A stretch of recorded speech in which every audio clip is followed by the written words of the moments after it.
Hello and welcome to Ethereum Classic Community Calls. ETC Community Calls is a weekly voice chat that happens on the Ethereum Classic Discord server every Tuesday, usually at 1500 hours UTC. The content of these calls is decided by the ETC community. If you'd like to contribute, you can join us on Discord at ethereumclassic.org/discord, and you'll find us in the Community Calls channel. If you'd like to help spread the good word of Classic, make sure you comment on this video, like it, subscribe, share, and hit the notification bell. Thanks to all involved in contributing to ETC.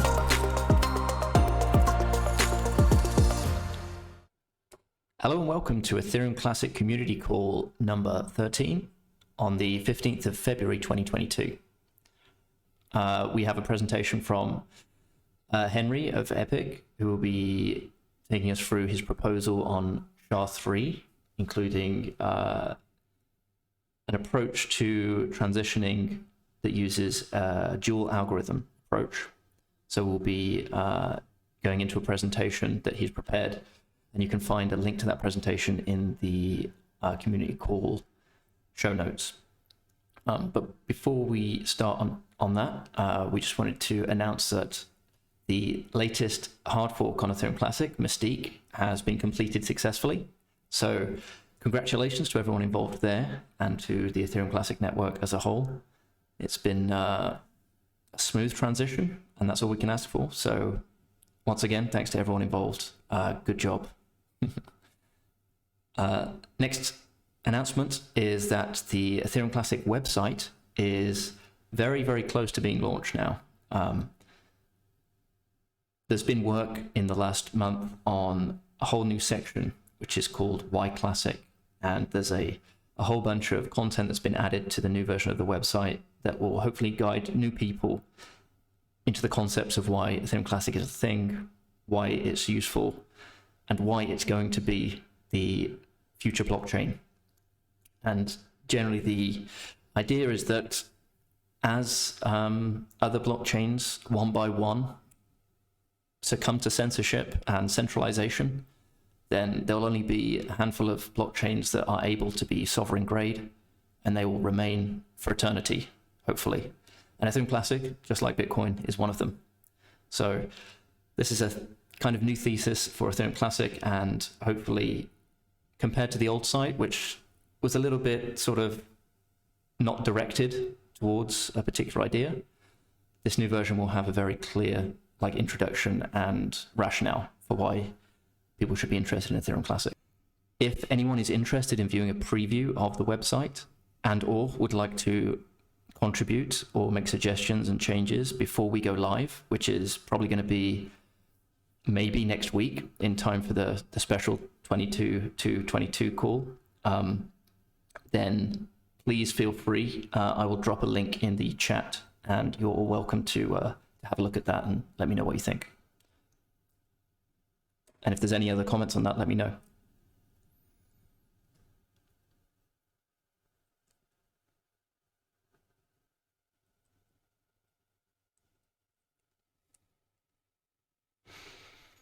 Okay, so Henry, if you're ready, then unless there's anything else we wanted to chat before this presentation, I think you can take the floor. And just a bit of sort of preamble to this presentation. If everyone could allow Henry to finish the presentation before adding any comments, we will then jump into some discussion once he's completed, just so we can get out all of the slides, and then we can bring up any questions or comments about that. So, Henry, the floor is yours. Thanks, Story. I'm having a problem connecting. It says that I don't have enough. I have reduced bandwidth. JP, can you grab the screen and throw the presentation?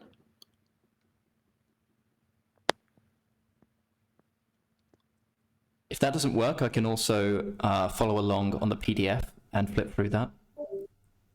Yeah, let me just see. Let me just turn.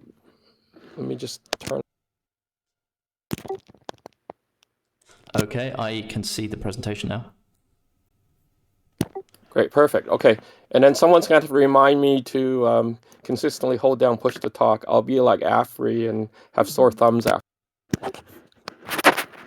Okay, well, thank you everybody for attending the meeting and taking the time to learn about proof of work and how the mining economics work, especially as it relates to the merge of Ethereum 2.0. I'm going to present a lot of information today that may be eye-opening, but it's quantitative data that shows what may happen in terms of a merge, and we'll review what the state of the network is, in addition to what the possible impact could be, and then we'll talk about alternatives to protecting the ETC network. JP, can you pass to the next slide, please? So the goals and objectives today, I kind of covered that. Is particularly I'm looking for feedback, the community's feedback on what you think. And so before we go into the presentation, my assumptions are all based on Sunday's data. So unless noted, the data is from Sunday, February 13th. And, it's largely based on F2 pool, which is one of the largest pools in mining. And, they consolidate some of the mining data. I use some other sources as well, and that's noted in the presentation. The presentation is uploaded to the GitHub, so, feel free to scan through and ping me with questions and comments. Next slide. Next. So, this is... So if we look at the state of mining, this is data from F2 from Bit.info charts.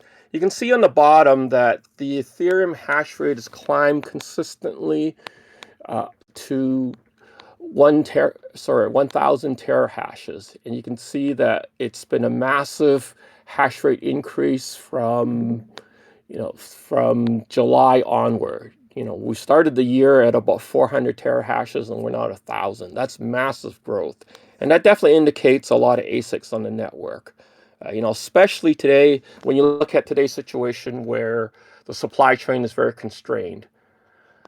And, if we map the Ethereum price on here as well, Ethereum's gone up in price, which is one of the motivations for, growing hash rate, because people make more money. You can see that with the addition of more hardware, the mining revenues come down, and based on the information that high-level information, the revenue for mining nets about 4.1 cents per terahash. So I've got the link published somewhere on this, and you can click here for more information. It's on the chart, actually. So the top one indicates the hash rate on ETC. You can see that the ETC hash rate's gone up from roughly about 8 terahashes to 25, and it's been very consistent, floating around the 25 terahash neighborhood, whereas ETH has gone up. So when you do a high-level comparison, ETH has 40% more hash rate, and that's largely because it's more profitable to mine ETH. ETH is earning about 57% more hash rate or higher revenues, and so instead of earning 2.6 cents, you would earn 4.1 cents per mega hash. Now, keep in mind that when June comes along, the earnings on ETC are going to drop further by another 20%. So we're looking at, if you hold today at static prices, 4.1 cents versus 2.1 cents.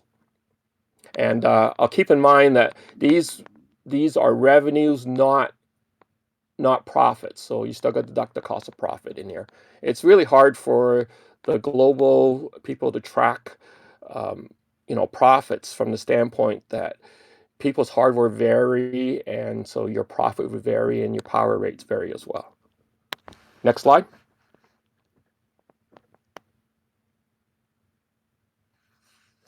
So, why is ETC hash rate low? We covered it already by saying that there's more profits to be made on ETH. So right now, if you do it on a comparison using an NVIDIA 1070, you're earning almost 90% more profit on ETH than ETC, and you can see that on the right-hand side of the chart. I've included information from both F2 Pool, which is the blue, and what to mine, which is included on the top. I circled the indication of 80 cents profit versus 40% profit. It's very interesting that when you note the overall hash rate according to what to mine, that there's more hash rate on nice hash on ETH hash than there is on ETC hash. So you're looking at just ballparking at 2.25 times more hash rate. And as I said, the fifth name is going to reduce the earnings even further. Next slide. So this is another data source I use. So this one's really good because it compares all the relative information and earnings from the various GPUs. I couldn't fit it on one screen, so I had to do kind of a split screen. I've circled the areas where Ethereum Classic will show Ethereum Classic earnings by GPU, and I've separated the red on your left-hand side of the presentation for AMD and the right-hand side for NVIDIA. And so if you just kind of extrapolate where things are, the people mining ETC are mostly the older GPUs, probably 4 gigabyte models. And they're roughly, if you look at the age of them, they're roughly between 4 to 6 years old. So they've heavily ROI'd. And there's not a lot of new investment going in, at least on that side. You probably see some old Asics in there, like the Bitmain E3s as well. Just as a comparison, you're looking at if you take the 1060, it's making on the right-hand side of the screen, it's making 68 cents, and the top NVIDIA GPU is making just over $5. So you're looking at about 7.5 times earnings, where the hash rate's only gone up by 5x. So that gives you kind of an order comparison. So when you take a profile, when you convert these cards to rigs, you just multiply by 8, as typically we use. Each rig has between 6 to 10 cards, depending on the power supplies in the rigs. Next slide.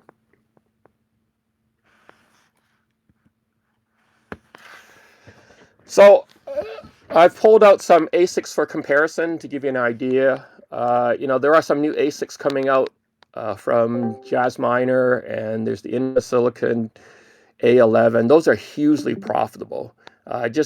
If you do a high-level comparison between GPU rigs and the ASIC rigs, the ASIC rigs are getting 3 to 10 times more performance, and they're way more power efficient. You can look at this in terms of F2 Pool, in terms of the blue circle, that the ASIC rig in the middle of the chart is the cost of operating it is somewhere between 3 to 6% of earnings, whereas on a GPU rig, it's about 1/3 of earnings.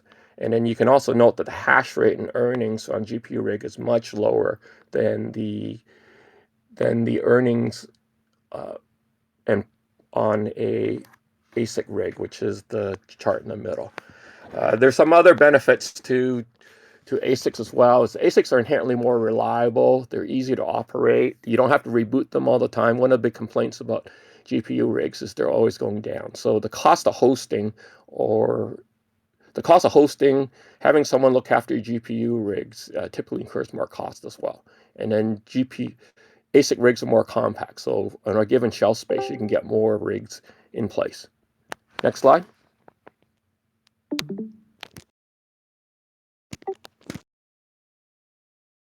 So we're going to skip to post-merge economics. One more slide, JP. So this section now discuss what could happen post-merge. And I thought it was very interesting to pull an independent point of view on what would happen. This is very consistent with what Epic and other industry experts view as well. This article is published by WCC Tech, which follows the gaming and PC hardware community actively. These guys are great reporters, and they go over a lot of the key industry issues. And in particular, WCC's been big GPU advocates, and their big complaint about crypto mining is it's taking all the GPUs away from mining. And this has been something that the GPU companies have been fighting. In particular, you've seen that AMD and NVIDIA have throttled their GPUs so that they're producing about half the performance on Ethereum mining. And this is, again, one of the reasons that led to lower performance for the GPUs and higher cost of operation as well. So I've included a link in the article on the bottom. It was published just before Christmas, and it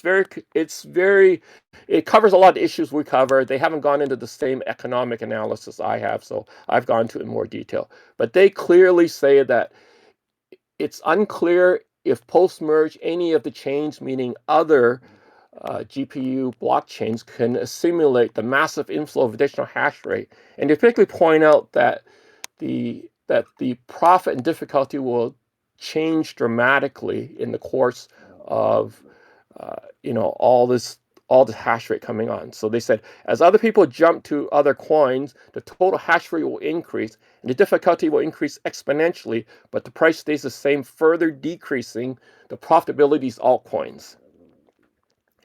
And they go on to say that it could be 10 to 20% of ETH profits, but it's actually less when you do the full math. They didn't do the full math. In honesty, it takes a lot of time to calculate the impact. The side note here that they're predicting is that with the crash, with the post-merge, that there'll be a lot of cheap secondhand GPUs available on the market, and that would trigger a price crash in both new GPUs and old GPUs. We saw in 2019 that the price of an RX 580 dropped from retail of about $400 down to $40 on the resale market. So we expect to see the same. This is bad news for the GPU miners, because their premise that they can sell the hardware and recoup some of their costs that way is kind of shattered. Next slide.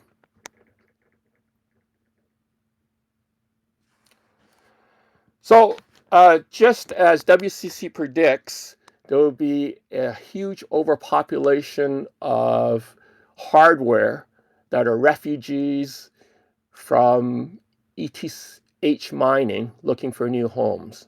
And to illustrate this point, I've taken the next 7 GPU-friendly coins and calculated the total proof of work using F2Pool. So F2Pool will publish the amount of money you can make on the pool on that chain per day. Now, prices have gone up about 20% since then. So it doesn't materially impact the conclusion. Just realize we all know there's a lot of volatility in crypto. So but all these numbers are in the range. I've compensated for that, obviously, by understating the ETH proof of work. But if you take the top 7 proof of work, and then you take the F2Pool, project it forward to a year, it's roughly about $250 million. And you compare that to ETH in terms of mining, that's $10 billion. So the other coins represent less than 2.5% of the overall mining reward potential that ETH offered. So if you were to factor it down to each GPU and narrow it down to in terms of cost per GPU, you would basically make about $1 per GPU. That's not very good. So how I got that number was I take 25 cents times 30. I believe I have to check my math, but that's let me just yeah. It just if you take $250 million divided by $10 billion, you get 25 cents per mega hash. So that's a simplified view. In actuality, if you go to Ravencoin, you'd make a little bit more, but not enough to cover your power costs, which is going to be around $56 on the low-end GPUs. So that clearly shows that the GPUs are going to be unprofitable. You might ask the question, why didn't I look at add up all the GPU coins? 2 reasons. It's a lot of work. And number 2 is if you look at the bottom of the top 7, you'll see that overall it doesn't, daily that coin is making $6,000, so it doesn't really contribute to the total. So you can see that GPU is going to be unprofitable, and what will happen is there'll be either a massive shutdown of hash rate, or people will liquidate hardware, or people will look for alternatives to try and recover their costs. Next slide.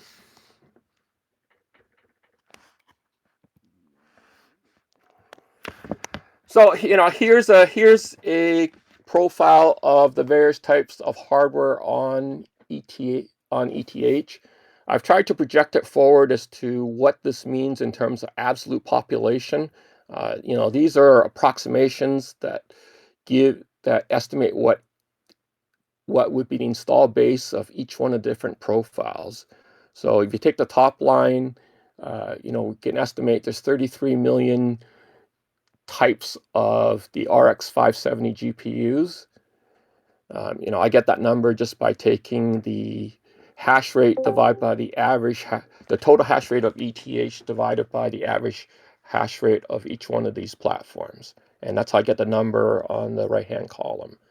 Now, the rig has 8 GPUs, so that's how I get the divider. And then in terms of the FPGAs, it comes out to 20 million, but we know there isn't 20 million FPGAs out there. And that's why I have a red X on in terms of the probability. In terms of the InnoSilicon A10 Pros, that works out to about 1.3 million ASIC rigs. Again, we know that there isn't that kind of number out there. There's probably about just over 300,000 of the rigs. So, that might be 20 to 25% of the marketplace. But overall, if we add up the investment in ETH, it's well over $9 billion. That's consistent with industry goals of trying to achieve 1-year ROI, which is, how much money can you make? You want a 1-year return on your investment. Next slide. So moving on, this slide takes data from Crypto Compare and looks at how much money you would earn on a rig, and what it will cost to operate. And this was done at pretty close to today's price. This was around $33. So the GPU rig costs $630 to operate a year, and the ASIC rig costs $710. And you can see that the ASIC rig's making almost 4 times what the GPU rig is making. Now, when it comes to mining, a lot of the miners committed on fixed contracts, so they're paying for their power. They're paying for their power in advance, and typically the contract period might be 2 years. A lot of the rigs are financed, so this is what's called leverage. You borrow money to buy rigs, and then you earn on it. Unfortunately, the crypto lenders are lending out money at very high interest rates. So if the network shuts down, then the massive need to recoup money. And we know that selling used equipment will result in huge losses because the ASIC rigs really have no value. They can only mine They can only mine ETC hash or ET hash. So ETH hash. So the alternative then is you got to look for other ways to recoup your money. Next slide. Just a heads up that you're on 20 minutes. Henry? Oh, okay. Sorry, I got another 10 minutes to go. Is that okay? Or Go ahead. okay. So post merge, what will happen? We can see that this tries to map the amount of rigs supported versus ETC price. I've taken the F2 pool data.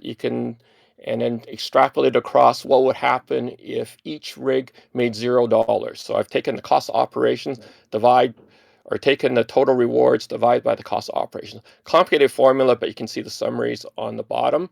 And then I've scaled ETC price up by, at today's price, and then doubled each way along the way to 8x at the end of the GPU chart. You can see that at $33, you can support 174,000 rigs, and that would generate 42 terahashes. Now, in reality, we know that miners need to make money, so that you see there's only 26 terahashes on the network. But if ETC were to increase 8x, it would only still support 33% of GPUs. So clearly, there's a big GPU overpopulation problem, and the GPUs will exit.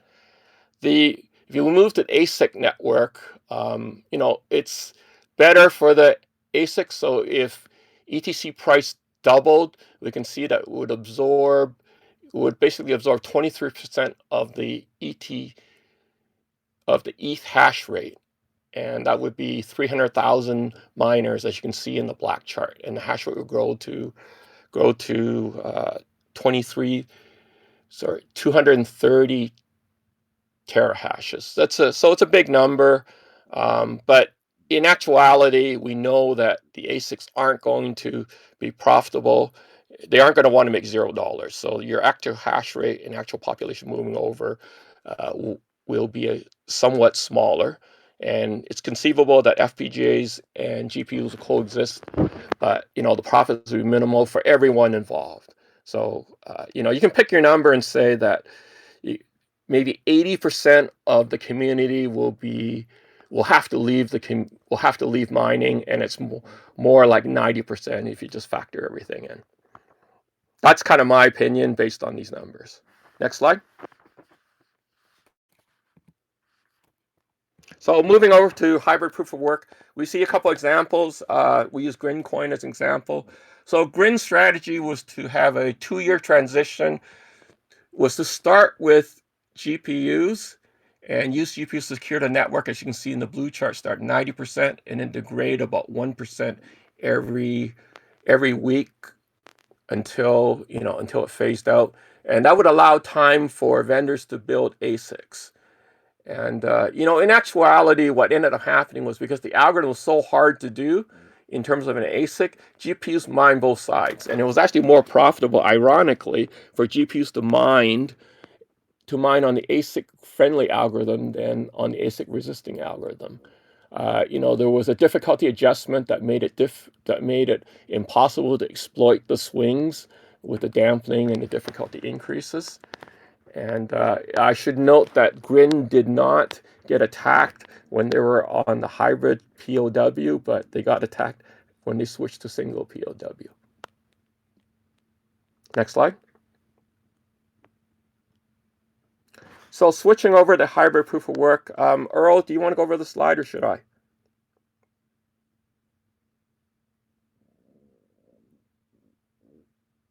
Hello? Okay, I guess I'll take over the slide unless Earl jumps in. So conceptually, the hybrid proof of work, this is a conceptual diagram. We basically split the PoW 50-50 between ETH hash and Kachek. And it should make the network impossible to attack, because you've got equal barrier on both sides. Let me turn off my phone.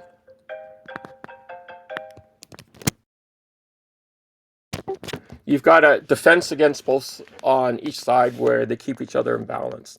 If the population on ETC gets too high, then difficulty adjustment would compensate, and then likewise, if the hash rate gets too high on Kachek 256, again, you'll see you'll have some difficulty adjustments for either high population, low population. There's a lot of work needed to adapt this for ETC, because obviously we have to take into account the original difficulty code on ETC and then branch it over to each proof of work. That's being looked at now, and we'll need the contribution of the community to help finish that. Obviously, the clients are going to be a big part of this movement. Next slide. So I didn't know where to put this slide, but it shows the potential ramp. It shows how Asics ramp on blockchains nowadays. There's inherent belief in the community that Asics are evil, and they jump in, hoard all the rewards, attack the networks.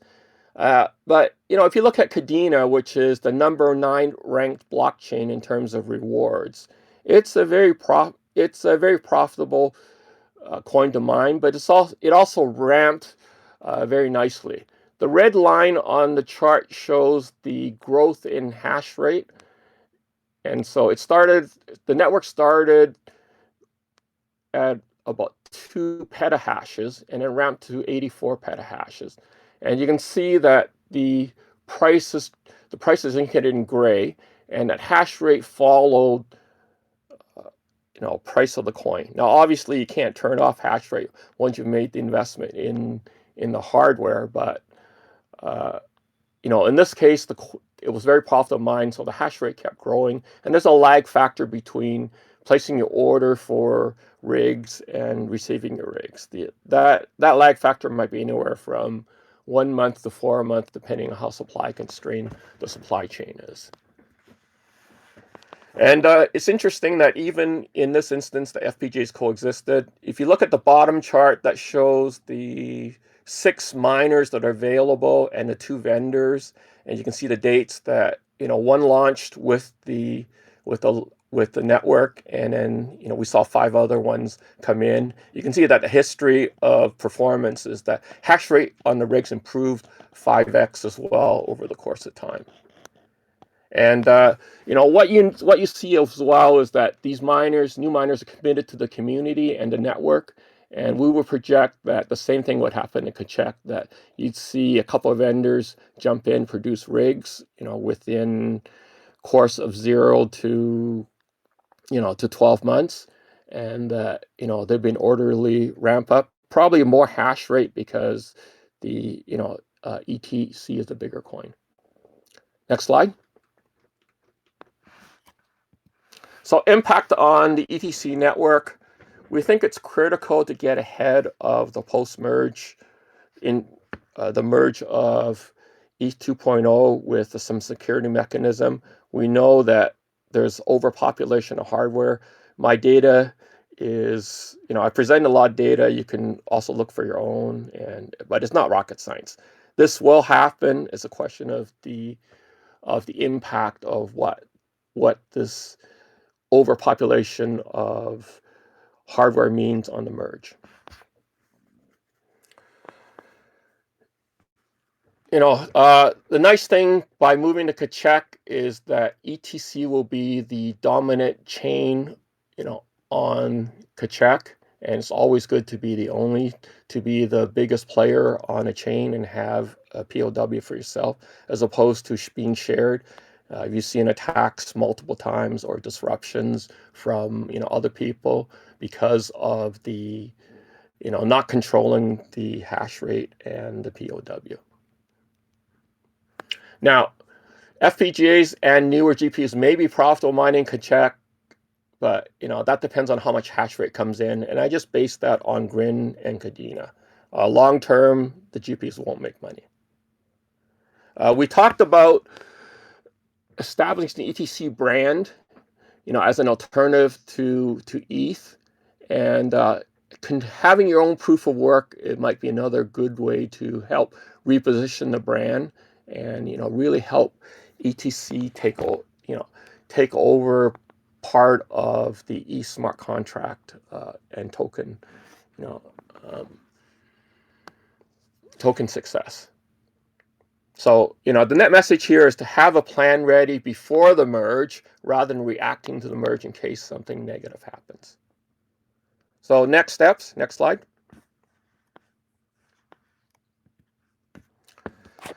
We'll publish the hybrid POW by Friday on our GitHub and then post it to Discord. We think that it's going to take between 7 to 9 months of development to complete. And, we need to do a lot of work on difficulty checking, and the clients need to be involved.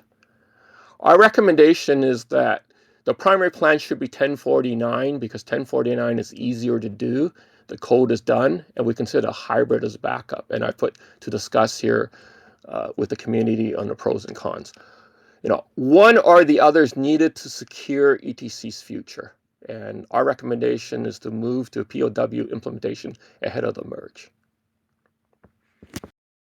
That's it for my slides. Open, thanks for your time, and welcome your comments and discussion.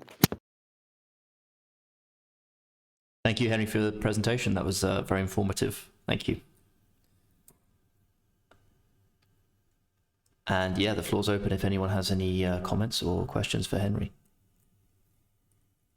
Esto es lo mismo de hace 2 años atrás. Es el mismo EICIP 1049. No ha cambiado nada. Una fusión doble algoritmo no tiene ningún sentido para los mineros GPU. Sorry, Mr. Crazy.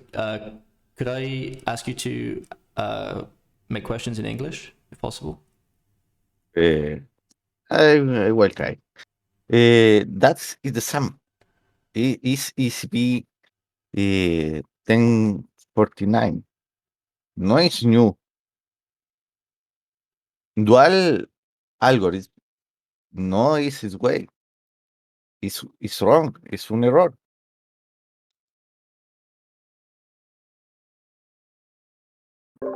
Do you want to ask the question in Spanish and I translate, Mr. Crazy?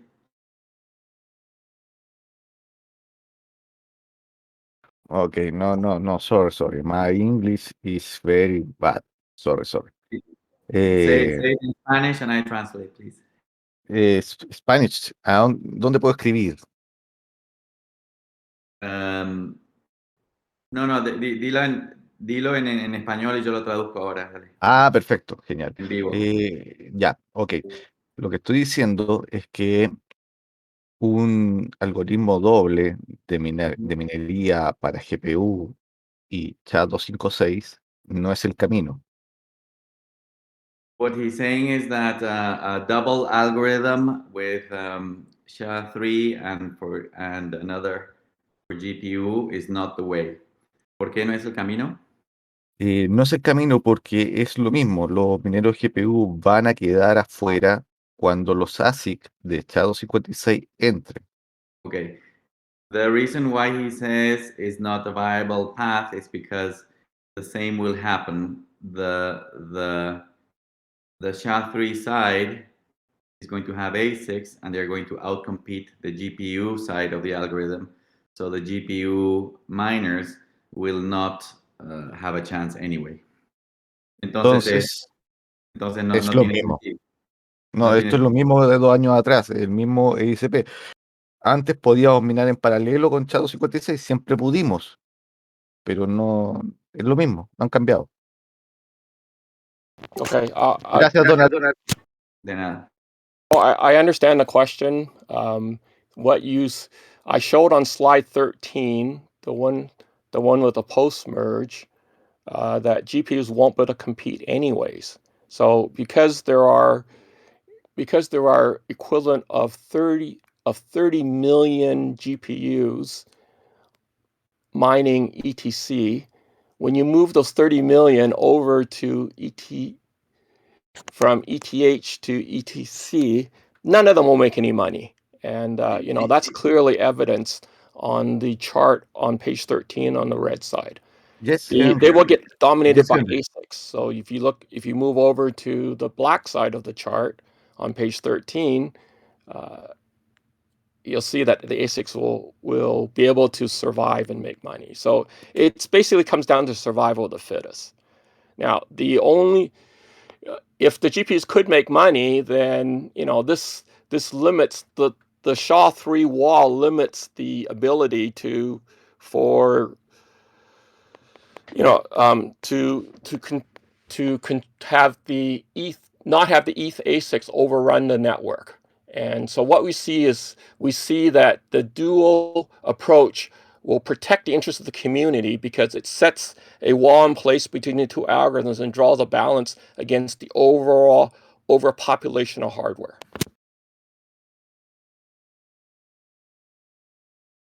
Okay, yes, that is right. But, no sé cómo explicarlo, Donald, sorry, por favor, ayúdame. Decirlo en español y yo traduzco. Ya, gracias.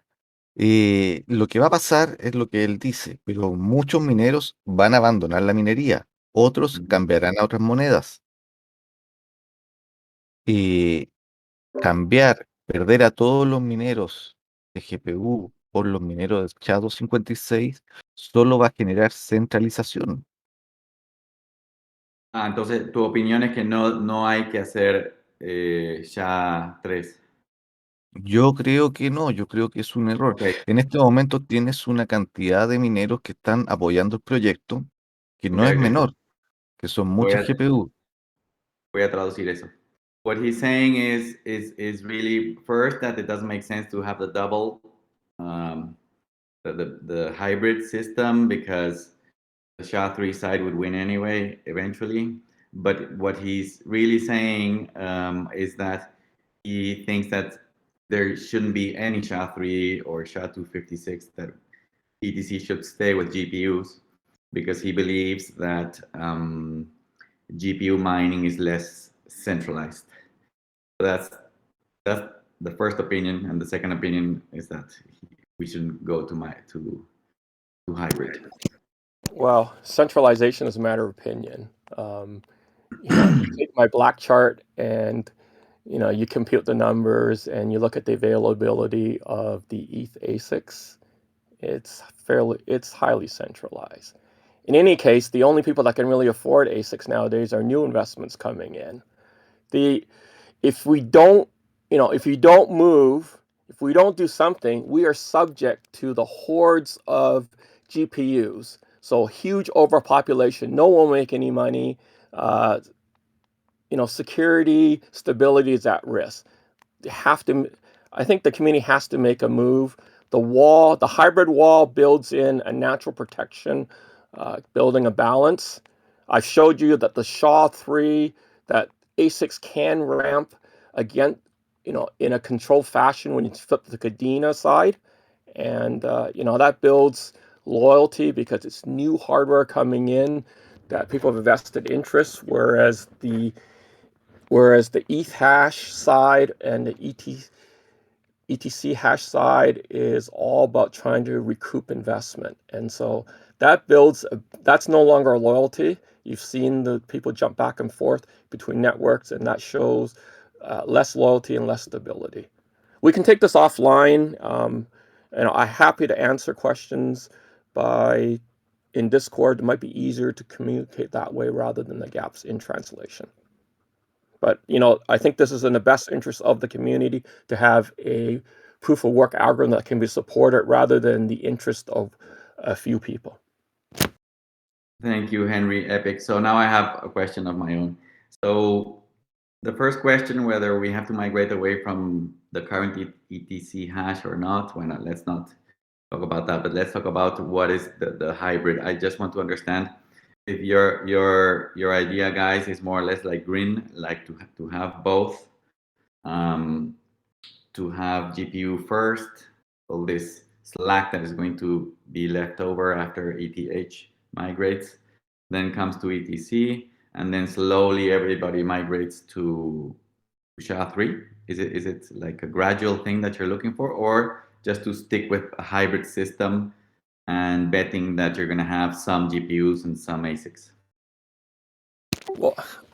So the approach is to have both. You're correct. It's we're suggesting we start at 50-50, which basically builds in the balance naturally. The community can decide over time whether you migrate more to more to SHA3. We prefer moving more to SHA3. I think that gives better control to the community. But 50-50 is a good starting point in terms of. Can I ask what the 50% is? Is that number of blocks or some target difficulty? How does it divide the network? I think it's target difficulty. The correct answer, it's the number of blocks. So what you use in the GRIN approach is to balance both algorithms. It doesn't matter how much hash rate you have on one algorithm or the other. Difficulty is adjusted so that the block emissions are 50% one algorithm and 50% the other. Okay. In the situation where you end up having a lot of ETH hash rate come over, they will only still be 50% of the network. I read the white paper earlier today, and it mentioned there were two approaches to doing this 50-50 split. And as you've mentioned, one of them is to have two separate difficulty adjustments, one for each algo. But there was another suggestion that I didn't quite understand. So could you explain that one? The way it works in GRIN is they scale the secondary algorithm off of the difficulty of the first. It's just a more elegant way of keeping both in check. The existing difficulty adjustment algorithm remains in place, which controls based on block time. So that doesn't change, but then you have the secondary check where you attempt to balance between the ratio of primary and secondary blocks. So I believe that's a more elegant approach that GRIN uses. The code base itself needs to be looked at carefully so that we can implement this change. But the goal is not to make drastic block changes in terms of time for ETC in the repository. I'm trying to imagine what that might look like in practice from for example, in the application layer point of view. So would there be, let's say if it's 50-50, would this be every other block, or would it be like 10 blocks, one hash, then 10 blocks, another hash? Yeah, so the way it's done in GRIN is it's looked over a period of time, just like a rolling window. And during that window, you want to keep the blocks in check. The way mining works, it's too difficult to do one than the other. As you mentioned just now, the system becomes gameable. People kind of load up on the algorithm that comes up next and prepares for it. So over a rolling average, the goal is to have 50% ETC hash and 50% to check. So this is quite a big design point of how many blocks per era in terms of like how long, because there's a possibility that miners can just switch to a different chain when it's not the time to mine Ethash or SHA3 on ETC. So how does that factor in, and does that really change much then if yes, there's 50% less chance to mine an Ethash block, but if you know when to mine, then it doesn't really change things like that, does it? So with the rolling window approach, if you leave and you decide you have Kachak hardware and you want to leave to go mine somewhere else, the difficulty of Kachak blocks will actually decrease, and it'll be easier to find blocks. So there is no really goal to game the system that way. When you do things similar to Digibyte and other coins that have done multiple proof of work, where they choose which algorithm comes next, you end up with a situation, as you mentioned, where you can game the system. This one is the blocks over a rolling window are trying to be maintained and the difficulties are adjusted accordingly. So what does that rolling window look like in terms of number of blocks? Typically, that would follow the difficulty adjustment algorithms window so that both can be in sync. Okay, and just that's like a weekly? I can't remember off the top of my head exactly how long it is. I haven't looked at the code in quite a while. I believe it's still weekly. So that would be the window where you're trying to look at the block targets. Okay, so this would be like basically a week of mining Ethash, then it switches over to a week of mining SHA3, roughly. No, during that week, you would want half the blocks to be SHA and half the blocks to be Kachak. So we're not ping-ponging back and forth at all. In that week, if the blocks are not 50-50, then the algorithm's weight or difficulty would be adjusted accordingly. I see. But it's more like probabilistic. So it might be that you get 1 week that's 90% Ethash because the difficulty is not adjusted properly, but then it will readjust next week and hopefully it's 50. Is that what I'm... Correct. Over time, it would approach your goal.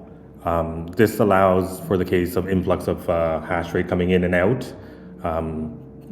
It has been modeled, if you look at Tari, a Monero sidechain, they've done a lot of modeling regarding how fast the difficulty can be dampened and adjusted.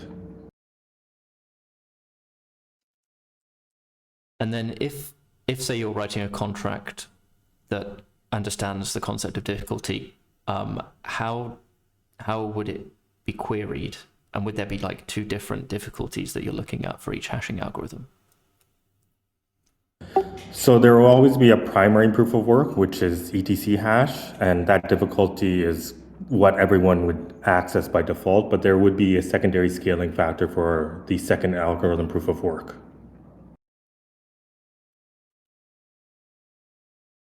Okay, that makes sense. Thanks for explaining that. I also have a few comments. First of all, I'd like to thank Henry a lot for all this work he did, for compiling all this information, so that we finally have some numbers we can base our discussion on, and not just some vague impressions. So this is really good, and also I appreciate that this must have taken quite some time to do all this.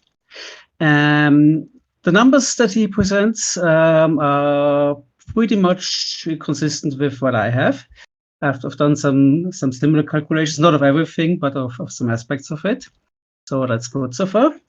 A few comments on some technical things. First of all, the example of the AMD RX 570 is not very. This card is not a great example for power efficiency because it was only about. It needs about 5 joule per mega hash, and you can do better with GPUs. For example, the 3070 or 3080, they only need 2.5 joule per mega hash, so they're twice as power efficient, which brings them much closer to Asics in terms of power efficiency. Basically, they're in the range of the less power efficient Asics already. So the gap between GPUs and ASICs is not that great.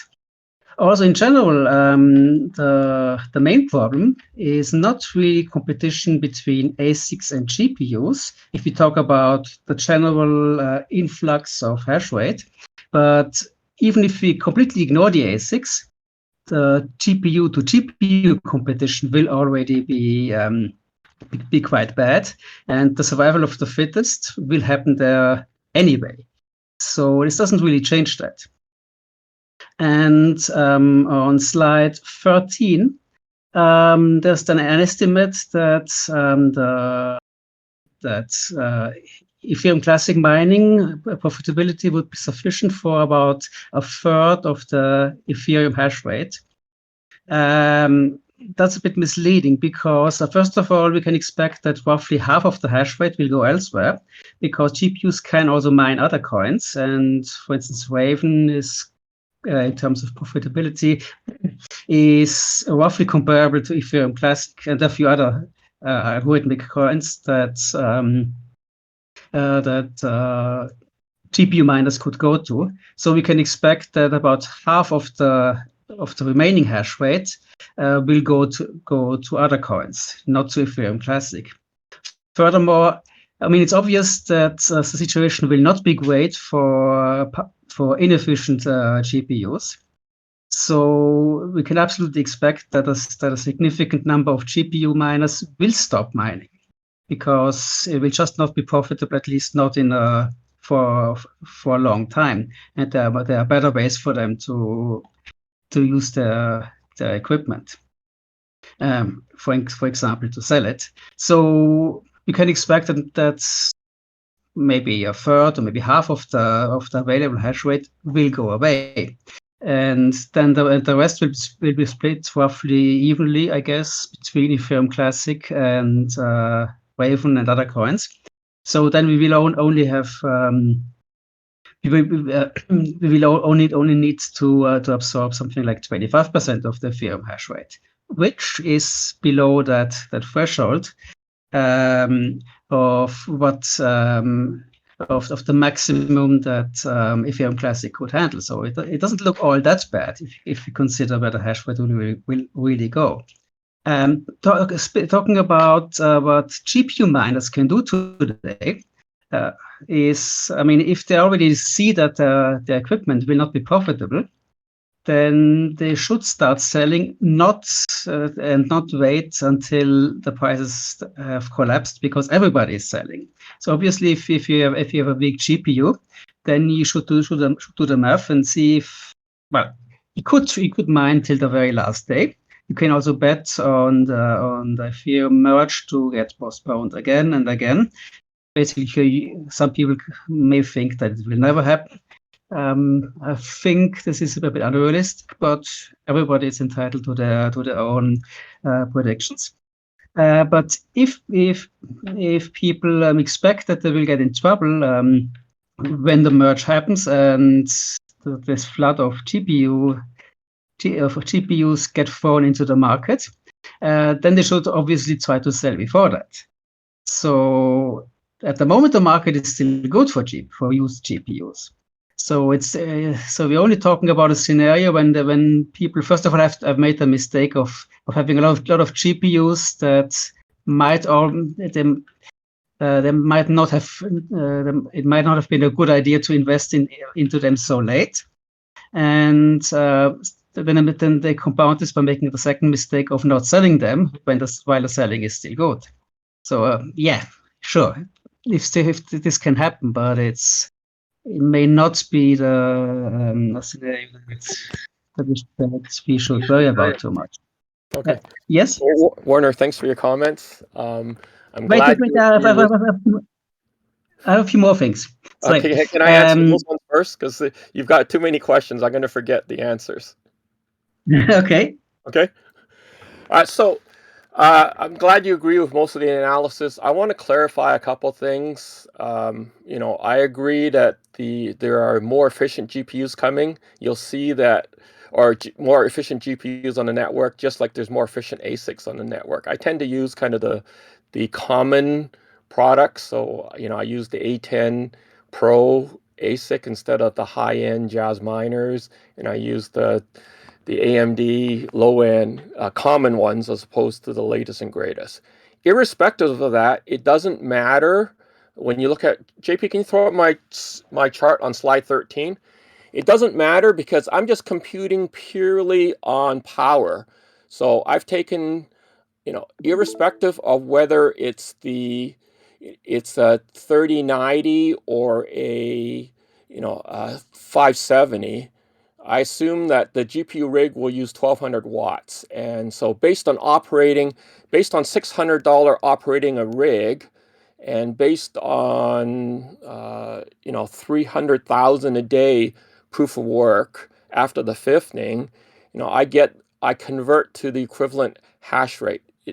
So what I said is that based on the operating costs, this is how many rigs would be supported, which you can see circled in red as the 174,000 rigs. That could be a little bit higher, but obviously the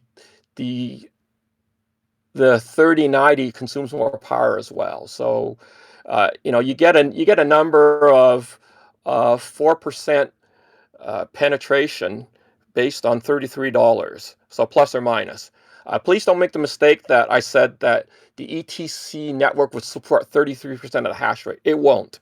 I just gave you a projection that says if the ETC price were to climb 8 times to 260, then it would support 33% of the network. And we also need to keep in mind that miners don't like to operate at a loss, or at zero profit. So the hash rate penetration is way below that number. So you could look at today. Let's say that the 3090 rigs were out there in big volume. It could support 5-6% of the overall hash rate on ETH hash. But when you flip over to ASICs destroy them. And if I factor in the impact of the Jazz miner and the more efficient ones like the Lindsay miners and the Jazz miners, then it doesn't look good for GPUs. What's left on $300,000 per day proof of work will be all consumed by ASICs.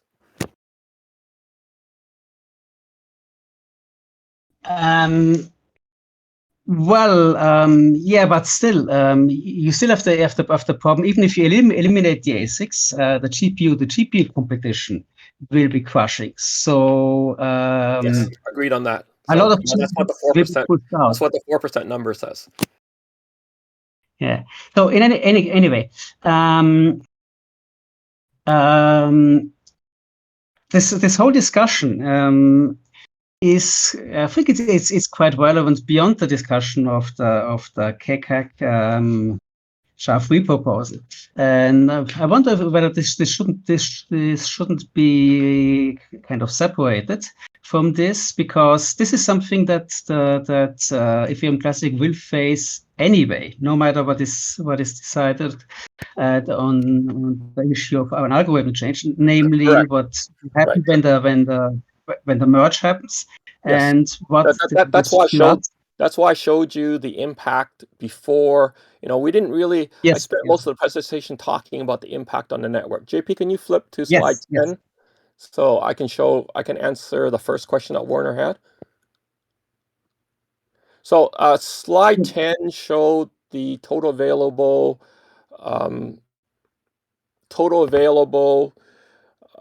rewards on the other coins. The problem, Warner, is that there's not enough rewards on the other coins to support GPU mining. If I add up the next 7, as I showed you in the chart, I only get 250 million proof of work a year. And so when you factor that to the number of GPUs out there, you're making an equivalent of 25 cents a terahash, which is 25 cents a mega hash, which is not very good. And make a point. I don't think there's many people that are like disagreeing with your premise that there will be a flood of ASICs and GPU miners that are made homeless, basically. Like I think that's a given. So I think Werner, did you want to finish your point? That basically, regardless of what happens, if the merge is going to happen, it's going to be a problem regardless, right? Yes. Well, first of all, one point is that I think this could be some the information regarding the merge and the flood that will follow it. That's something that should be of general interest, and maybe this could be worked into a white paper that just focuses on that issue, so that also members in the ETC community can get an idea of what is likely on the horizon, because all this is fairly technical. So for a lot of people, it may not be entirely clear what's happening. And it's not something that will happen only to Ethereum Classic, but it will happen to all the other coins in the ETH family, like Callisto, Ubik, and so on. And it will also happen to the coins that have GPU mineable algorithms that are different from ETH. So that's basically almost an industry-wide effect that the merge will happen. So I think it would be good to put this into perspective, make people aware of what's going to happen, and also make it clear that this is not a shortcoming of ETC, but it's something that will hit almost everyone. And also, in fact, ETC is in a particularly good position if we compare the numbers with all the others, who are far, far worse. They're orders of magnitude more vulnerable to anything bad that can come out of this. So I think there's an opportunity to put this into perspective, and also make sure that we don't get nasty things in the press. Okay, but now back to the presentation. Then the discussion about about transition scenarios, which have transitions that have already happened. One is Gwyn, and there my comment would be that Gwyn is extremely weak. They made the transition basically after Gwyn had already crashed and had almost completely stopped moving money around. The transaction volume had dropped dramatically before they made this transition. So it's not really a great example because for an attacker, there's not too much to get from Gwyn. So they wouldn't pick a complex scenario where they have to make a lot of effort to figure out how to game it. And so basically a coin that's almost worth nothing. If it doesn't get attacked, then well, yeah, maybe it just wasn't worth the effort. So this is not that it worked indicates that the mechanisms were not tripping over their own feet, which is good, but it doesn't prove that it couldn't be attacked.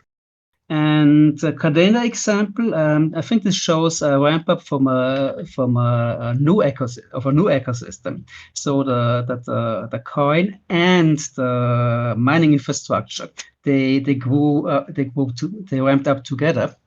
And again, the Ethereum Classic situation is very different because the proposal is to transition the whole existing ecosystem. So you basically have a fully developed ecosystem with a lot of money in it, but you reset the mining infrastructure and you have to rebuild it. And if we look at this $9 billion Ethereum mining equipment that Henry mentioned, then if you assume that, let's say, half of it will stop mining because it will no longer be profitable, it may be obsolete and whatever, so maybe half of it goes away, then maybe the other half goes to other coins because they if you assume that the market splits more or less evenly based on what is there in terms of mining profits that are available. And stated that we would is the dominant coin though, so wouldn't all the mining come to ETC if that's where the most money is? It would never be even. No, the thing is that for GPUs, they have the choice. They can also go to Raven, for example.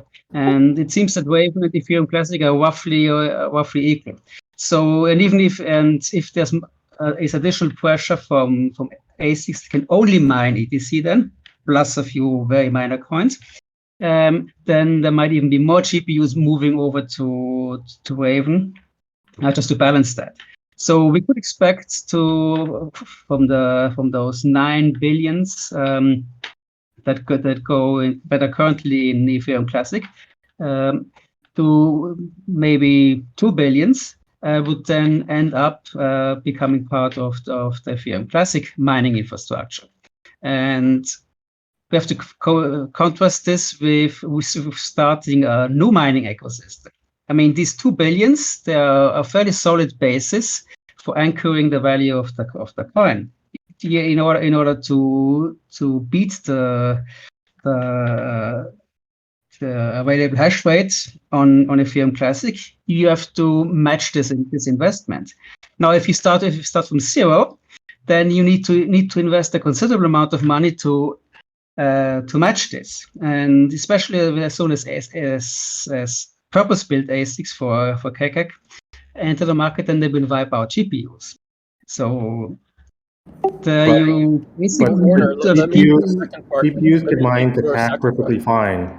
There's no issue with a GPU mining ETH hash, ETC hash, or KKK. The only issues are these ETH Asics can't mine KKK. So the GPUs will be fine. GPUs will move over. Yes, there will be FPGAs coming, but there is no new mining ecosystem here. Yes, but they will become unprofitable as soon as more efficient chips enter. And the difference is much larger on the KKK side than it is on the ETH side. On the ETH side, if you buy a power efficient GPU at the moment, it's about half it's a quarter the power efficiency of the most power efficient ASIC miner. And this I think at the moment the Chess miner and maybe the Silicon A11 is are on top there. But they're also very at least the Chess miner is also very expensive. So even on the Chess miners are not expensive. I have 4 in my basement, and they're on fire sale right now. So they're trying to sell as fast as possible. So I don't think that's an issue then. Just for the no, audience. I'm talking about the purchase price, which is still very high. So in any case, I mean but my point is that you have a factor of 4 between a decent GPU and the top of the line ASICs, and for the lesser ASICs, you're looking at something a factor of 2 or even less. So the gap is very narrow. If you do this, if you compare this with a situation with KEK on GPUs versus ASICs, then you have a gap of several orders of magnitude. So it's a completely different scenario. Cannot compare those two. Okay, let me take the answers to the questions, Warner. Or let me take the questions while they're fresh. Grin agreed with you. Low hash rate. It's not worth commenting on, other than that was an example of a hybrid proof of work working. Number 2, about different coins migrating. I think if you flip back to page 10, you'll see that Ravencoin's only 77 million proof of work. So that can only absorb so many ASICs. If you divide the cost of operation over the course of a year, you'll get maybe supporting 100,000 GPU rigs. So again, that's a small part of the overall available hash rate. We've got too much hash power out there. So when you add the total proof of work across $250,000, $250 million, divide by your cost of operation, take $600 or $1,000 a year, you quickly get the fact that it's overpopulated. None of those other coins will absorb any of the additional hash rate. And then there was a third point about Kadena ramping rigs. We use as an example of what a ramp on a new proof of work would look like. Kadena was an orderly ramp. SHA3 / Kachek would be treated as a new algorithm. People would jump in and they'll see that there's a potential to make $100 million. You can expect on a 1-year ROI that there'd be $100 million worth of infrastructure go in over the course of time. So that was really an example of how people would invest in the blockchain and keep it orderly, and the motivation there would be to be consistent and loyal to the network. Whereas when you've got devastating hardware hash rate, you may do something nefarious, or somehow the change the change in economics would cause disruption in some form or fashion. And we've seen this you've seen this on S9s where people are dumping S9s for $20, and now people are trying to buy back S9s. That's probably a bad example because those S9s started to make money 2 years later. But it shows a consistent ramp. About slide 10, but I don't mean to say that those other coins will absorb the hash rate. But the thing is that hash rate that cannot find a place where it can be used profitably will inevitably go away eventually. And so we don't need to for looking at the distribution of the hash rate that will remain. We don't need to look at the hash rate that will have to go away either way. So I'm only concerned about the split. So and Ethereum Classic and Raven are very comparable. Then you have also Ergo and so on. So it would seem that roughly half, or a little bit less than half, of the hash rate that will remain profitable will go to Ethereum Classic. That's all I'm saying there. I'm not trying to imply that all the hash rate will find their place. And okay, we can solve the math. We can solve the math on that one and post it as a rebuttal on GitHub. Okay. Okay, I'm almost finished. Well, my biggest concern, in any case, is that all this describes how such an algorithm change could help to lessen the effect of the flood that follows after the merge. And we can discuss of whether it will actually help or will make things worse, and to what extent it will help, and so on. But in any case, the merge is currently predicted for the middle of this year, and basically almost everybody seems to agree that this will probably not slip a lot this time. Because eventually they have to do it. They have been talking about POS for a very long time, and a lot of other coins have been inspired by this and have gone to POS. So eventually, if Ethereum will have to show that they can be trusted and that they mean to do what they were saying. So they're under a lot of pressure to do it. Plus, it seems that they've progressed well enough that they don't seem to be too many major roadblocks in there. So basically, we can expect either to happen on time or maybe a bit later this year. But in any case, when I look at the schedule for this proposed switch to hybrid mining, this would start in early 2023 in the best case, and then there would be a long transition period for switching from between the algorithms. I guess, Henry, you said that it would take maybe a year for Asics to appear. So this would probably also have to be roughly the time frame of the transition period. So basically, at the time, all the merge happens and the hash rate flood wave rolls over the crypto ecosystems. At this time, this hybrid will either not be deployed yet, or if you assume that we wanted to do that, it would not be deployed yet, or if it is deployed, it will be in its early stages where all the effects of the overload of GPU capacity will still hit it with full force. So the GPU to GPU competition will just be as bad as it is with current BTC. Okay, I agree to that. Hold there, and I'll answer the question.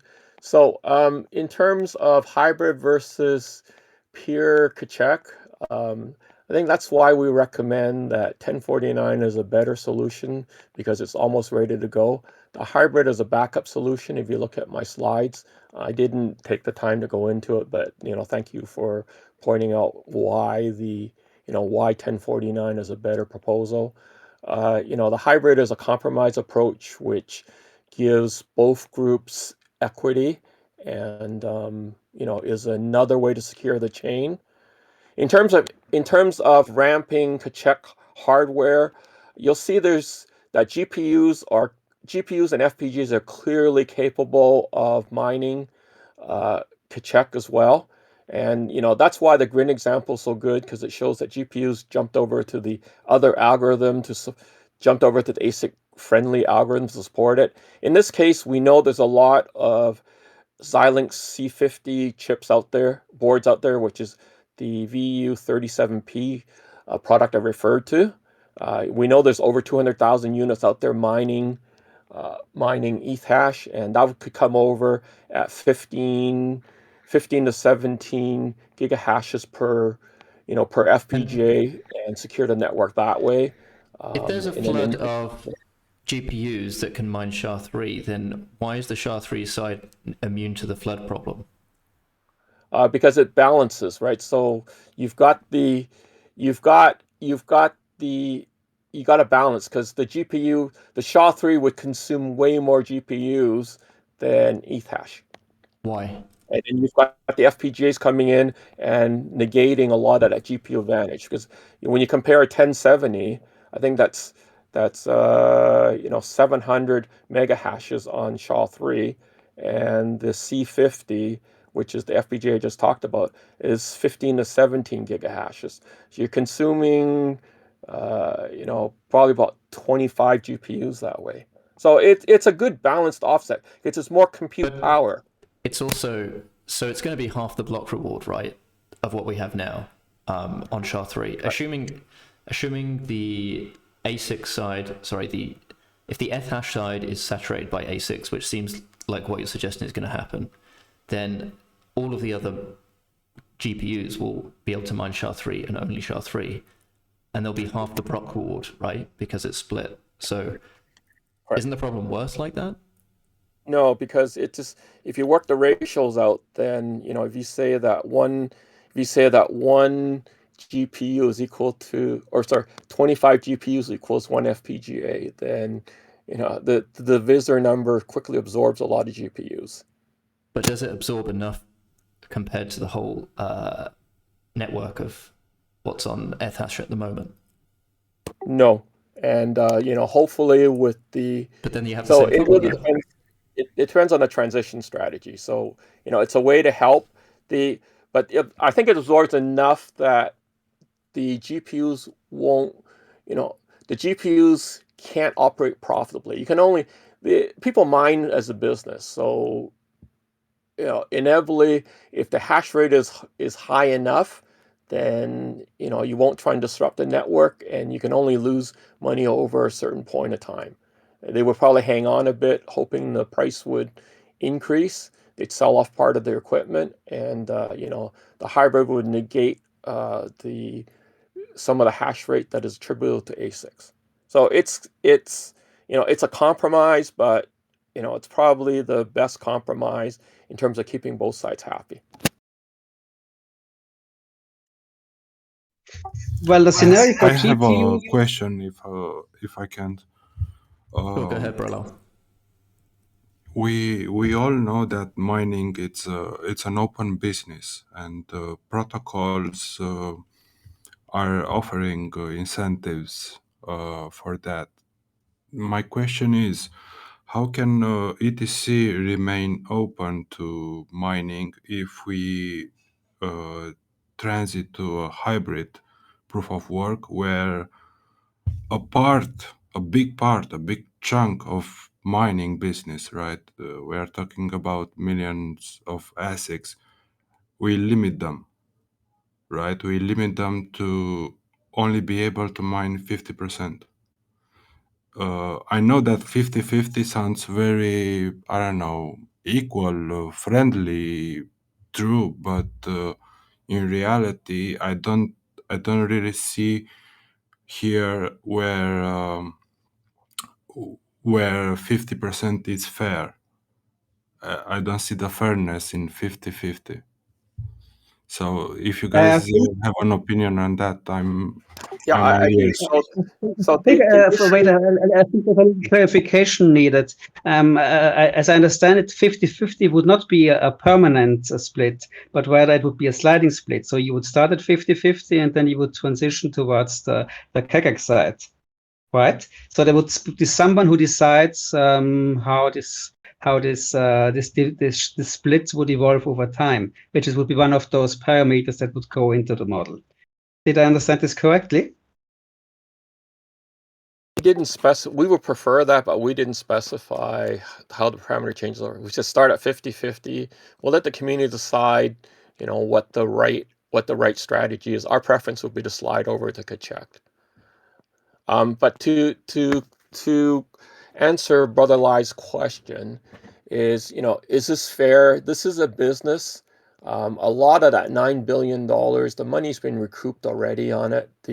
Those 4 to 6 year old GPUs are printing money because when Ethereum started to go back up, they were the ROI on that was 3 months. So the investment's already been recovered.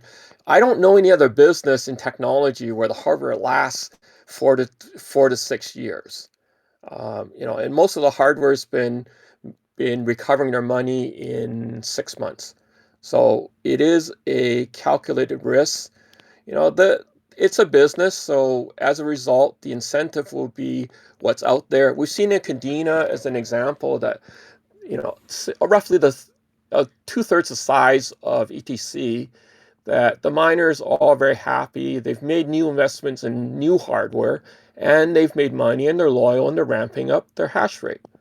So the balance is trying to figure out the best interest of the community and the industry. Job one, of course, is to look after ETC. Job two is to make our ecosystem happy. And, there's two approaches. We know that there's a flood coming. What are we going to do to prepare ourselves against the flood?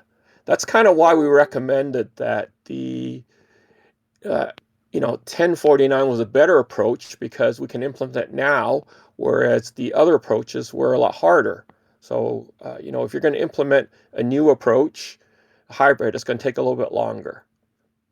And, just because it takes time, if the community can't agree on 1049, then hybrid is a good approach. But fundamentally, ETC needs to do something to enforce security and have a path forward on its own. I have My second question and last one it's related to the clients, right? So if you do hybrid proof of work, you'd need to modify clients, you need to do some research, you need to maintain the clients with two algorithms. At this point, I'm not sure if we have enough people to do that, because we only have one active team that maintains both clients now, and adding a new algorithm can also pose new threats or vulnerabilities, or I don't know, new problems or abuses that may happen. So how do we include these problems in your proposal? Earl, are you still online? Still here, but I couldn't hear the question clearly. The question is that new clients need to be maintained or developed, and there's ongoing work. How do we propose that happen? And there's some issues. There could be some vulnerabilities introduced in the client. So my proposal, if I could take a first stab at it, was it just takes time. That's why we put 7 to 9 months of development work. The other thing is there's only several main clients that need to be supported. 3 for the case of ETC, so I don't think it's drastically different in each, as long as we can come to consensus on what needs to be implemented. I think that's the biggest issue right now.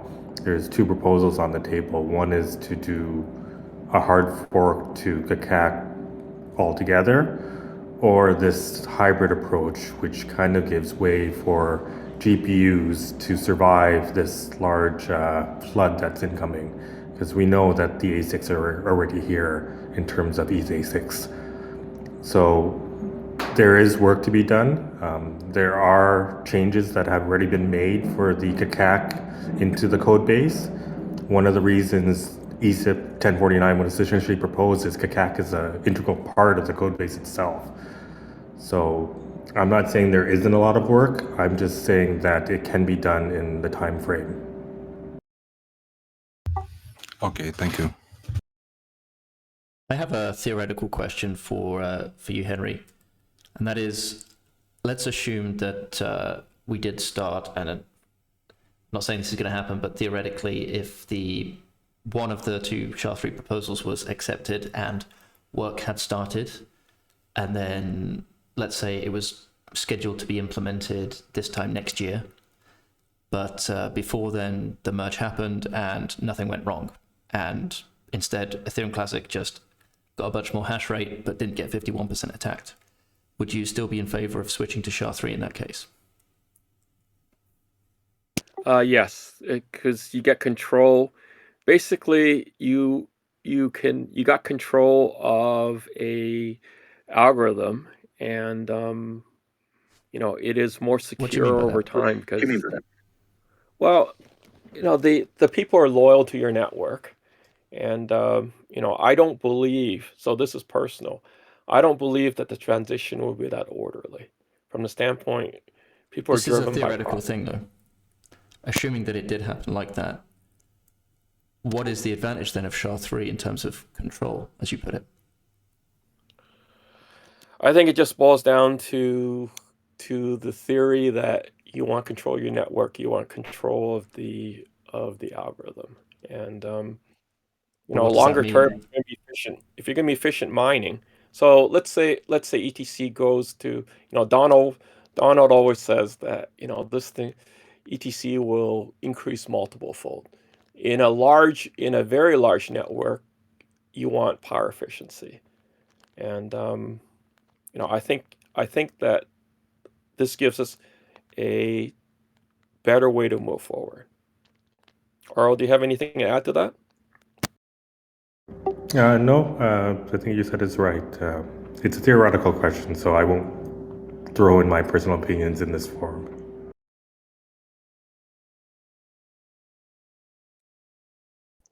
Power efficiency isn't really a thing in this context because it all depends on the relative hash rate. So if one hash costs more power, then you will have you will have basically the same amount of money that goes into producing those hashes. So if one hash costs more power and thus costs more money, you get fewer hashes, but each of them is more valuable in a way. And if you use an algorithm that computes a lot of hashes with very little power, then just your network hash rate goes up correspondingly. So that's again you equal in terms of the money you put into it. Basically, you have equal power bills, but different numbers for the hash rate. But you're not really more power efficient because if you had only a tenth of the cost, then you would just add more hash rate to draw more benefit from this advantage. So in the end, power efficiency doesn't really matter between algorithms. It matters within the same algorithm. So if you have a miner that is a lot more power efficient than another one, then obviously you want to have the more power efficient one. And but there we have with ETH, we have the nice situation that the market is still very close together. So even a power inefficient GPU that is like Henry's example, the 5770, that's not has pretty poor performance in terms of power efficiency, but it's only about a factor of 10 between the top of the line Asics that have a that use very complex and expensive technology to achieve that. And with compute only PoW algorithms, there you have much larger differences. There you have orders of magnitude, several orders of magnitude, factor of 100 or 1,000 between the worst and the best. So this is why I say that ETH basically ensures a level playing ground. And if you look at modern hardware, that's where you select hardware such that it is power efficient, then you only have a factor of about 4 between the best and the worst. So that's not too bad. That's a range where you can deal with because you're competing between similar things and the other factors that enter the equation. For Agreed, but that only applies when there's excess money to be earned, per your hash rate. So in a saturated situation, being inefficient doesn't work. So I'm looking forward to the ideal state when a blockchain matures and you see that efficiency matters. So you look at Bitcoin. Efficiency really matters in Bitcoin. And maybe it's idealistic of me to pick a proof of work that has long legs for the future, but it also ensures power efficiency. So, in terms of cost for acquisition, cost to operate, the ASICs are a much better solution than GPUs. in my opinion. And I think you'll find that most of the case elsewhere. The situation we're trying to address here is overpopulation versus stable. And that one, I've given a data in terms of what could happen in terms of overpopulation. It's up to the community, in particular the group of us, to decide how do we secure ETC's future. And the 1049 proposal is, probably one of the best ways to do so, given the code base, given the relative momentum that's been built up. And, I think it's got the ease. I'll use the word easy in quotes. It's got the highest probability of something that a lot of work's been done to that can easily be adapted to ETC. Well, one thing is that it's not really a comparison between something that is unstable and something constant, because both will be affected by the flood that follows the merge. Either way, whether you're GPU mining ETH or GPU mining KEKEK, you still have this flood of the GPUs. And if we stick with ETC hash, then we just need to wait basically for the dust to settle. And in the case of a transition to KEKEK, it means that not only does the dust have to settle, but also a completely new mining ecosystem needs to be built. And this needs to ramp up. To ramp up, there are risks in there. Maybe investors say, "Oh, this is too much. Maybe it's just not worth it to go to ETC," and then they will not invest as much as one would hope they would. And in any case, the bar is very high, because we're talking about $1 or $2 billion of dollars invested into equipment coming over to Ethereum Classic, versus investing this into new infrastructure. And your own estimate is only about 100 million, so that's a 20th of what is already there. That's basically there for the taking. So it's Correct. Not really a comparison between a safe bet and something uncertain, but it's a lot of uncertainty It's in either uncertain case. for all GPU coins, right? So you look at my list, there's not enough PoW to absorb all the GPUs. All this, in a pure SHA3 check situation, you can say that it absorbs more GPUs. So, instead of absorbing today, 1 million GPUs, if you say that one FPGA can absorb 15 to 25 GPUs, then all of a sudden that neutralizes more. So But hold on a second. this would be isn't that the opposite? This would be a war game.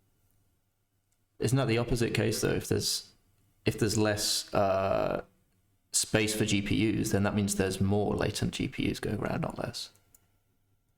Correct. So that's why the Kachek strategy will absorb more GPUs, because it's more difficult. It's more difficult to garner hash rate on GPUs on Kachek. But then that means there's more latent GPUs going around, which is the problem, right? Because they can't be profitable. Yeah, unfortunately, we can't do anything about that. Those latent GPUs are around.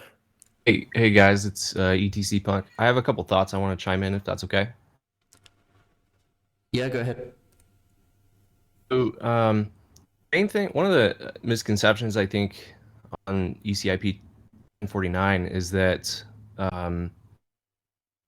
it doesn't really require rebuilding of infrastructure. It actually kind of expands the ability to use the existing infrastructure as a starting point, and then gives us the opportunity to give the mining community the opportunity to expand from there, because Kachek 256 is much more compatible with across different types of equipment.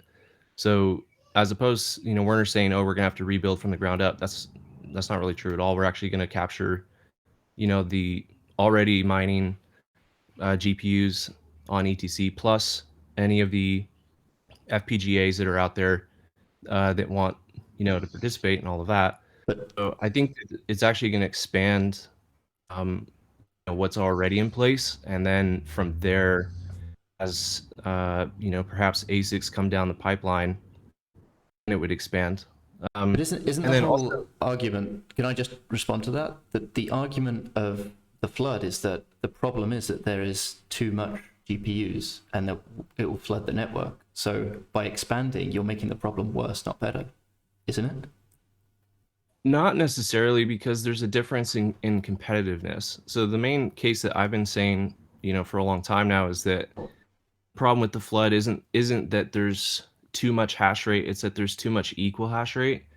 It's actually going to, in my opinion, it's going to, but for the sake of argument, we'll just say it's potentially going to invert the incentive structure. So the security model only really works if it's most profitable. The problem is that if there's too much of equal hash power of relatively equal efficiency, which, as Werner made a great case for, it isn't really that competitive across GPUs. Asics are moderately more efficient, but there is quite a bit out there as well. So I think that what you're doing is you're introducing a more competitive opportunity to miners, where now you have a chance to actually compete because you're spreading it across the full spectrum of equipment. So that's what is going to really make it more secure during that transition. So and then to answer your question, I just was thinking there were some pretty interesting comments in the old GitHub conversations about one of the other added benefits of Ketchack 256 is that it's going to allow clients to be a little bit lighter, in the sense that I guess it improves interoperability and the ability to do a lot of other things, since you're not requiring like this super huge DAG file to be downloaded every 4 days or 5 days or whatever for the client software. So it could potentially allow some pretty new and interesting kind of improvements on the client side, and some dApps that could be interacting in that way. I just want to chime in my thoughts before we get too long here. I'm gonna have to go in a few minutes, but I really like this presentation, Henry. I appreciate the work that you've put into it. I think it puts the numbers and kind of puts the data behind a lot of the things that I've been saying and seeing on my end for a while. I do think that like I said, going straight to 1049 is probably just as secure as a hybrid model, in that the existing GPUs will be able to mine both anyways. So I think that it's probably an equal security, but there might be some other components that I'm missing in my thoughts on it. But it's definitely interesting to use. I think Istora, you might have actually been the first one to propose the kind of sliding hybrid transition model back in 2019. I think I saw on GitHub. So yeah, it's an interesting idea. It potentially could be more secure as a transition solution, but from where I stand, because most of the hash rate on our network and is GPUs, they can mine both anyways, so it's may not be as much of an issue as we think it is. And then the last thing I was going to say is that there's been a lot of conversation, as we've successfully implemented Mystique. I think it was yesterday, right? That's pretty great. Now that maybe we're going to be kind of talking more about this, and Bob maybe is going to be stepping into the champion role for the 1049 proposal, I thought maybe it might be a good idea to actually go back through and track and just create a kind of a comprehensive document that provides links and records the opinions shared by everybody throughout time, because this is a very long-standing proposal. So it's gotten to be a huge burden to be able to see easily where everyone has stood throughout time. And some people have changed their stances over time too, which has been kind of interesting to see. So I actually made a document. It's almost done. I've got all of, I'm calling it like the consensus tracker, if we want to call it that. And I'll share it with you guys once it's completed here, or current, I should say.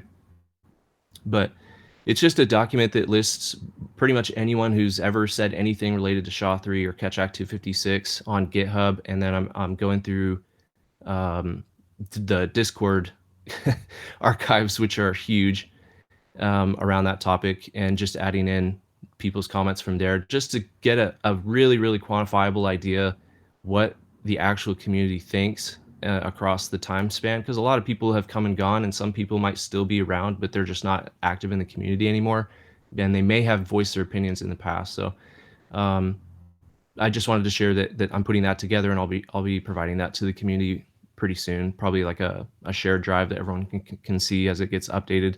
So if you have an opinion and you haven't shared it on this proposal, feel free to, you can DM me, or you can just post it in the Catch Act 256 subchannel, and I'll make sure and update the tracker. That's all. That's an awesome idea. Thanks for the initiative.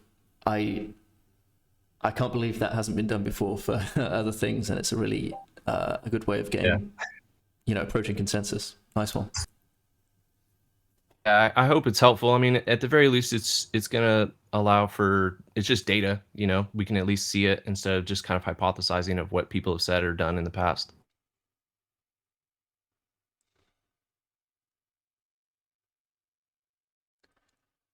I wanted to ask a question, Henry, based on your paper.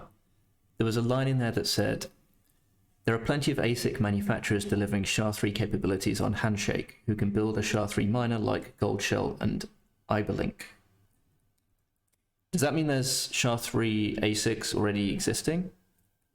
Or it has the ability to? I answer that two ways. I think I posted online in the discussion of Warner that all the people making ETAS ASICs are capable of making a Kachek 256/SHA3 ASIC. So that's, that indicates potential.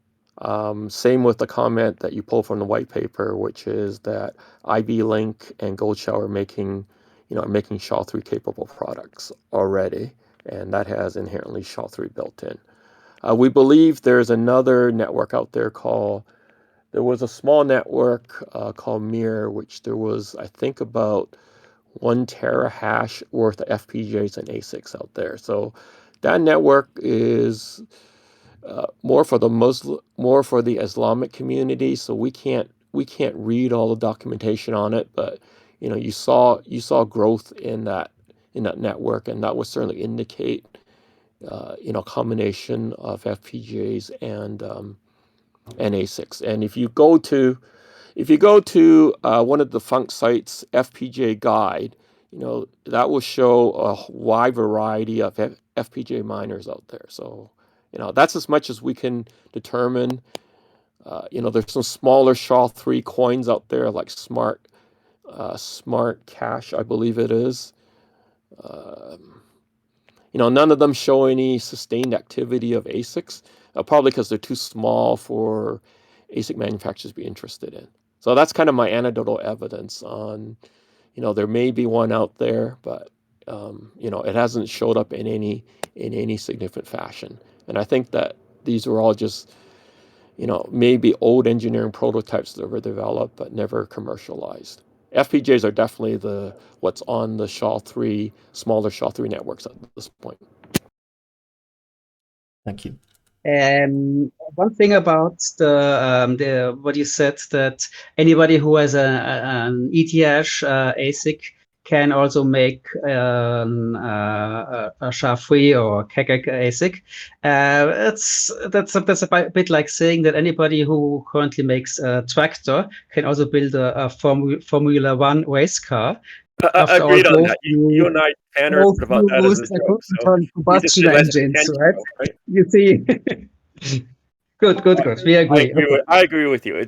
That's why I said has the potential, not can, not will.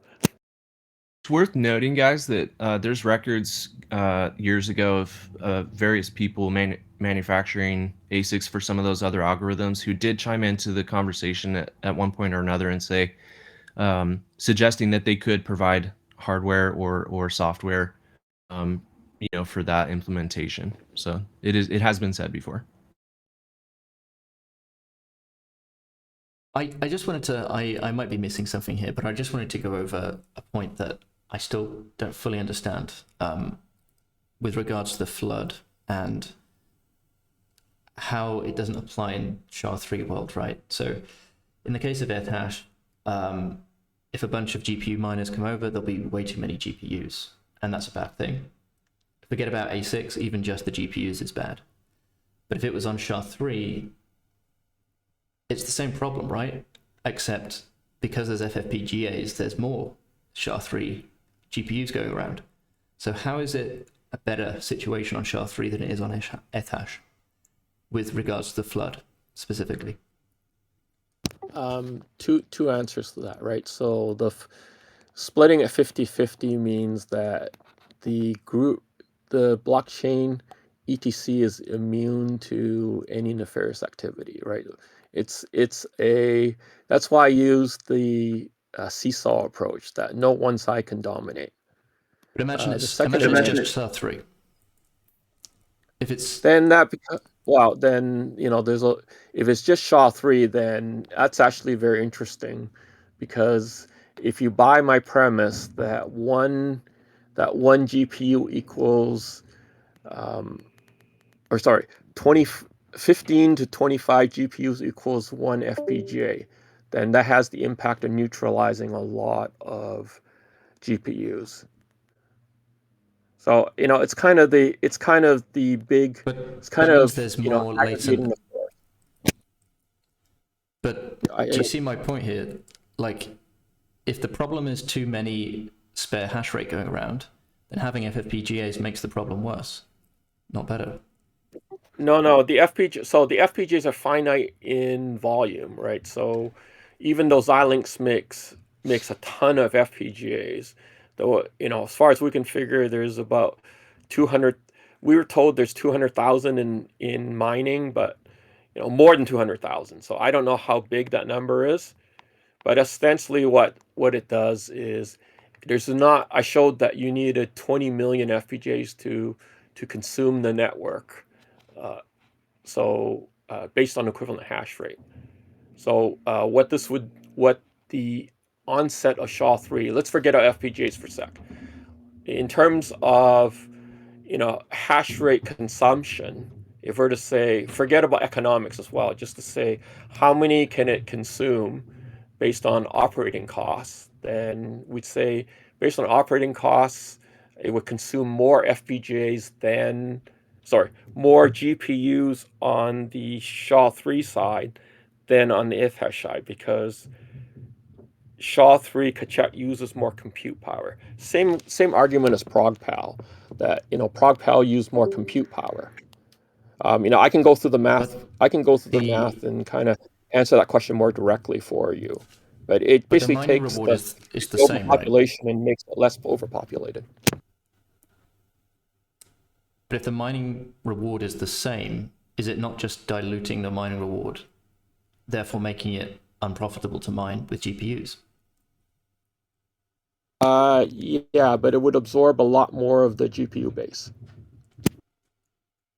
At least the high-end GPUs, what will enable I think finality-wise, the high-end GPUs have a hope, and the low-end GPUs don't have a hope.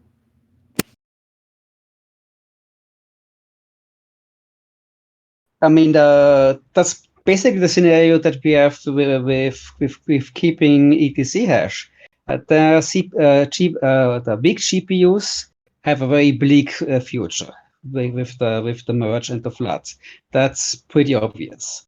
But the more efficient GPUs that are not that far away from Asics, they will compete with them for the post-flood time. So obviously there will be a time when things will be difficult, when they may not be able to mine profitably, where they might just decide to shut down their farms for a while and wait till the market has sorted things out, or maybe they just decide to go on mining and just collect the coins and hope they will recover their cost later. But in any case, they have a long planning horizon, because they can bet on mining profitability to go up again, as it usually does, and then they're back in the game.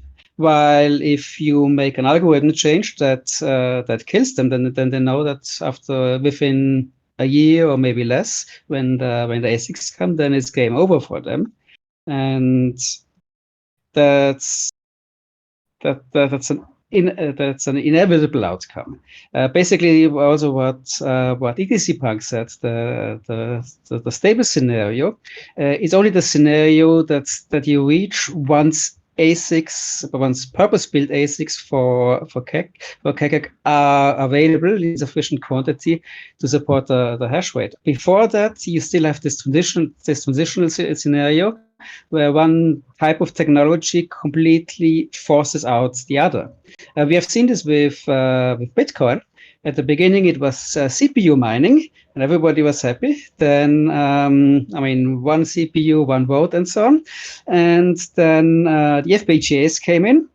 FPGAs are great for this kind of compute-only algorithms. They're not so great for ETH, because ETH needs a lot of memory, which FPGAs are not so good at. But they're great for doing those little computations. So they completely forced out the CPUs, because they were so much more efficient. And once you have an FPGA, then you already have the beginning of a design for an ASIC. So we got first generation of ASICs that were essentially FPGA designs converted into ASICs, which were again a lot more efficient than the FPGAs. And then there were several generations of improved ASICs, until we're now at things like 100 terahash per miner. Terahash per second per miner, while on ETH we have something like 2.5 gigahash per second per miner, and so this shows this rapid evolution of the hash rate. Now, this was of course because the technology was building up over time. Nowadays, it would be much faster, because you would try to skip the intermediate steps, but you already know that. You already know what the ideal design would roughly deliver, and you would aim to be close to as close to this as possible. So you would not use a low density process, but you would go for a high density process like 7 nanometers or less, and you would. So you basically get the whole development in an accelerated way, but still you have the situation that every generation would obsolete the previous one. So anybody who invests in a previous generation knows that within a few months the investment will be lost, which is also a strong negative incentive for investing into this ecosystem, because you already know before you've reached the end point. You will just make a sacrifice. So that's a very unstable scenario. That's also something that has to be considered. That's how this would pan out. I just wanted to let everyone know that we're reaching the 2-hour mark, and whilst we can go on with the SHA3 debate, I just wanted to check if there's anyone else that wanted to bring up a topic who's been hankering to bring something that's non-SHA3 related before we continue on this, just so we get time to make sure that everyone has their topic brought up.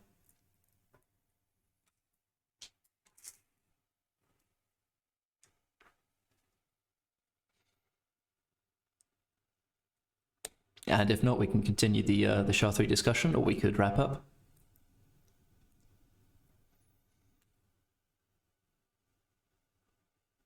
I'm happy to do either, or you can contact me offline as well.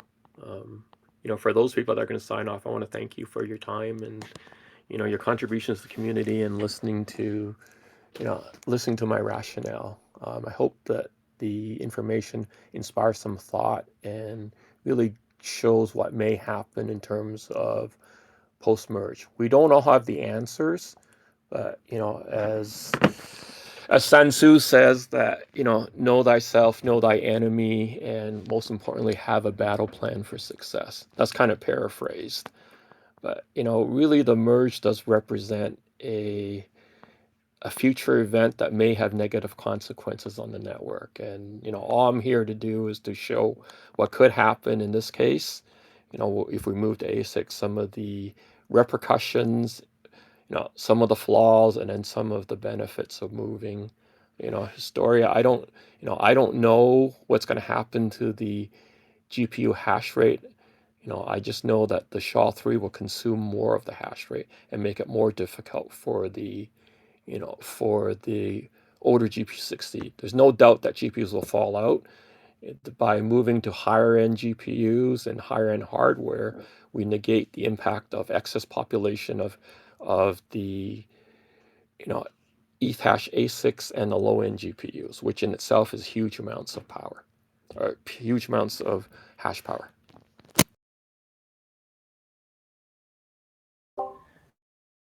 Astora, I'm appreciate you hosting these calls. I think at the beginning you mentioned that the website you're releasing a brand new one or a major revamp. When is that getting released again?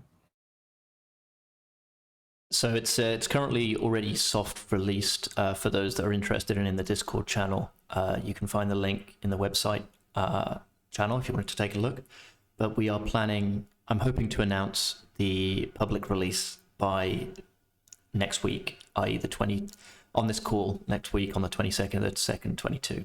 So within the week, for any final edits or complaints or suggestions from the community before we go live. Awesome, man. I'll take a look. Thank you.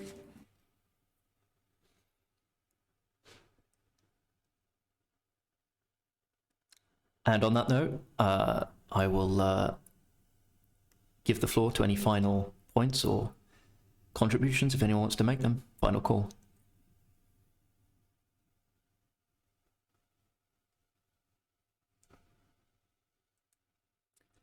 All right, so thank you for turning up and contributing and for participating in the ongoing SHA3 debate. It's definitely a very high surface area discussion and lots of crevices to get into.